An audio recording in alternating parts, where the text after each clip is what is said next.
Hey guys, this is DK here, and we are back for DK lessons, and this is going to be the second video, I believe. And basically, again, if you haven't seen the first video, these DK lessons are just basically fundamental things and basics things that, and some of them not basic things I'll add as the DK lessons progresses. Of course, there will be some more high level uh, tips for you guys, but in the meantime, in the first video I talked about mainly mechanics and how you can refine your mechanics and use it to improve your gameplay.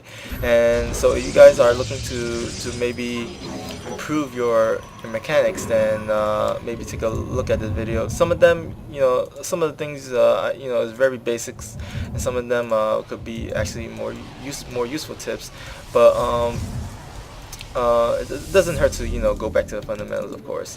Now in this tutorial or this lesson, I'll be teaching mainly about building placement.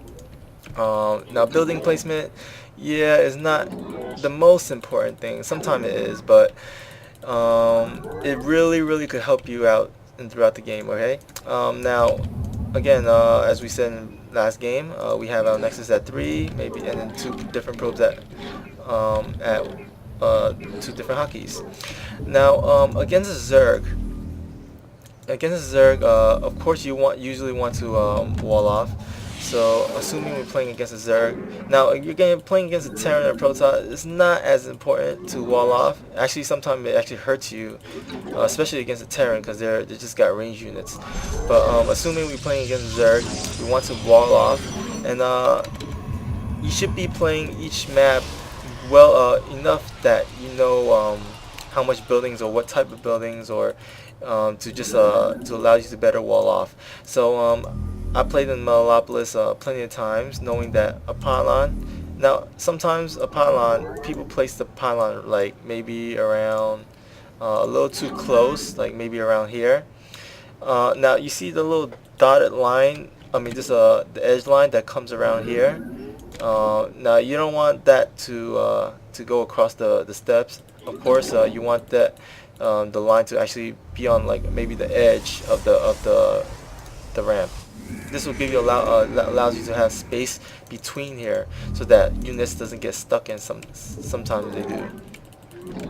So I'm gonna place a cybernetic core here because based on my experiences, one zealot right here will actually block this off pretty well. So it doesn't allow any link run by, which most of you probably know this. Now in each map, there's different layouts, of course, you know that, and building placement is pretty different for each different map. So you gotta play each map enough to because you could just like start a custom game on each map and just like start thinking about placing buildings wherever they are useful. So, for example, on this map, I know that one of the spots that I am going to have to place a pylon in is probably around the edge of my base, or maybe around here, right? Now, imagine your opponent spawn at the 6 o'clock position. Now, this pylon is going to be very useful, because not only could it warp units on the high ground, it could also warp units on the low ground. So if you're attacking right now and your warp gate is just done, you can actually meet up your zealot with your reinforcement right here, because you can warp it down here, right? Justice be done. So this is one of the so you look at the map layout, whichever map you're playing on, and you see what edges can I make the best use and get the most efficient use of a pylon, so that I could like reinforce and stuff like that. And things like this, like where there's a fog, you always want to place something in the fog in case there's a drop, or there's a proxy right behind your gas, right? And sometimes you see a proxy pylon behind your gas and you're like, oh, why couldn't I put a pylon there or a building there just to spot it earlier and stuff. Again, this allows you to reinforce in the bottom and in the top, right? Now I chose my Metalopolis because it has so many different landscape areas that are very crucial in building placement. Now sometimes you wanna expand and stuff instead. So you're expanding, right? And then you want to actually wall off around here, this area. I mean, it's hard. There's some maps that are easier, but this map is I mean, there's some maps that are easier, but this map is harder. So you can either place a pylon right here, and then you could walk, just work your way all the way across here, with buildings and stuff. And then right here, you might want to block off so that there's no zergling running behind your mineral line, or roaches or something going behind your mineral line. And this just comes with experience of playing on the map, deciding what enough buildings can actually guard this.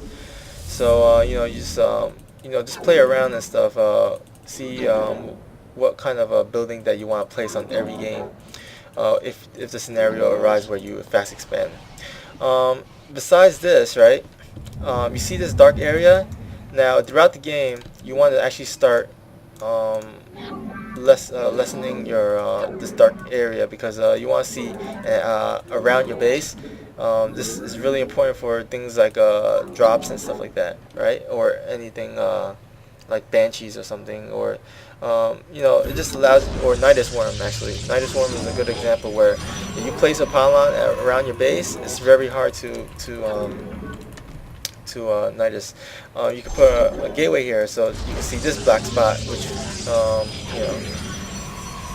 once the gateway is done, it will review the area. So you see, I have like a lot of vision around my map right here, and you can see a lot, and it just helps you detect better.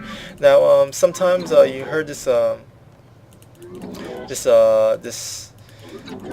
mean, you've seen these players. They just in the beginning they have these openings where they do this, and then they place gateways around, just because there's a pylon right there powering the.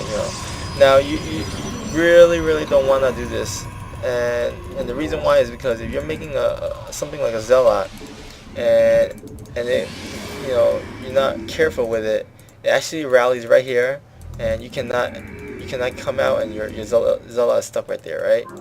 And not only that, but imagine this zealot is lings.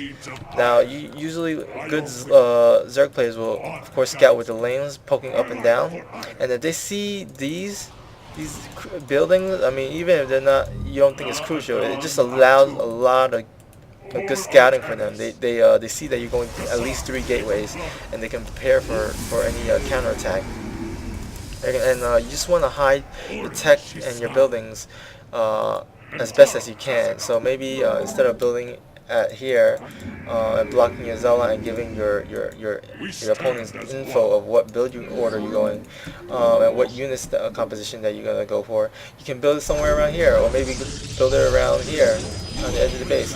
Now, sometimes medevacs or overlords or colossus will give you vision. They will give vision for your enemy to attack this pylon, but this pylon placement, even though it's vulnerable to those high spotter, it's better to lose this pylon than to just not place it there at all, because not only does this allows you to warp in, but this allows you to spot any incoming attack that's coming, right? So imagine your opponent spawn here, they can see that you can see that they're coming for attack just by spotting it with your pylon right here. This gives you extra vision right here. Now, if your opponent spawned in this position, that would be a different story, because usually they won't be, But then either way, you still it will be useful, because there's a Terran and he's tanking at your front and your expansion right here. Where this zealot is patrolling around. He's tanking you right there. You have units in, like, maybe right here or in your base. You want to get a flank on those tanks, right? So it's, in any way that you can get your units out in a different area, like right here, this is really useful. So you can warp right here, and then you can time it so that your units can attack the tanks right here, while your units coming from the behind and flanking right there. So instead of just like having all your units coming up from one choke where the tank can easily splash damage you, you can split up your army right here into right here. And again, from last last lesson about the mechanics and hotkeying. You know, hotkey two different army group right here, CTRL1, and then right here CTRL2, and then time it so that you can attack and flank at the same time. And that pylon will be it just really helps. This pylon as well, just pylons that that allows you to warp down and then as well on top, just to get maximum efficiency out of your pylon at least. So that's basically it for. I'm not gonna. There's nothing much to the building placement except, of course, sometimes it comes with experience up to what kind of buildings you want or how you want to block it off. So maybe instead of the pylon right here, I'll put the pylon right here, and then put the forge right here instead. So I mean, it just depends on your experience and what your preference is. But you do not want to build these gateways right here. I mean, these two are fine, but these is just kind of bad.